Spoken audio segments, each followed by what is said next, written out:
দুনিয়ার কোনো বানানো আদর্শ নাইনি আল্লাহ পাক রব্বুল আলামিনের করা ওয়া ইন্নাকা লা আলা খুলুকিন আযীম। হে দুনিয়ার মানুষ, আমার নবীর চরিত্র এমন চরিত্র মাপার কোনো যন্ত্র পৃথিবীতে নাই। ফোকাস সুবহানাল্লাহ। কিতা তার জীবনে এখন মিছা কথা নাই। ফোকাস সুবহানাল্লাহ। কিন্তু আমরা তার উম্মত দেখা যায় আমরা জীবনে এখন হাসা কথা নাই। হাসা নানি ওটা দোকানে কই খালি গপ করে ডেইলি কিতা গপ চলি যায়, কত গপ কইবা খালি বেইমানি গপ নাই বুঝছ। হ্যাঁ মিছা মিছা গপ দুনিয়া নিয়ে আর মজা পারা আর আসরা।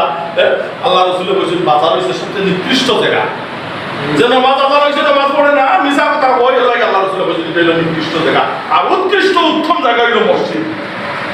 সম্মানিত ভাই ও বাবা, রাসূলের আদর্শের গ্যারান্টি দিলা, চরিত্র গ্যারান্টি দিলা আল্লাহ পাক রব্বুল আলামিনে দিয়া করা লাকাদ কানা লাকুম ফি রাসূলিল্লাহি উসওয়াতুন হাসানাহ। এই দুনিয়ার মানুষ দিন মজুর, ঠেলা চালক, রিকশা চালক, মেম্বার, চেয়ারম্যান, এমপি, মন্ত্রী, প্রধানমন্ত্রী, প্রেসিডেন্ট সব লাগে আমার রাসূলের আদর্শটাই ফলো করছে। সুবহানাল্লাহ।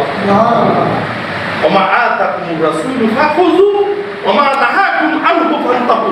রাসূল নিয়ে এসেছে তা গ্রহণ করো, আর যার থেকে তোমরা বিরত আছে তার থেকে তোমরা বিরত থাকো। আমরা মানিয়ে নিব কে যাই।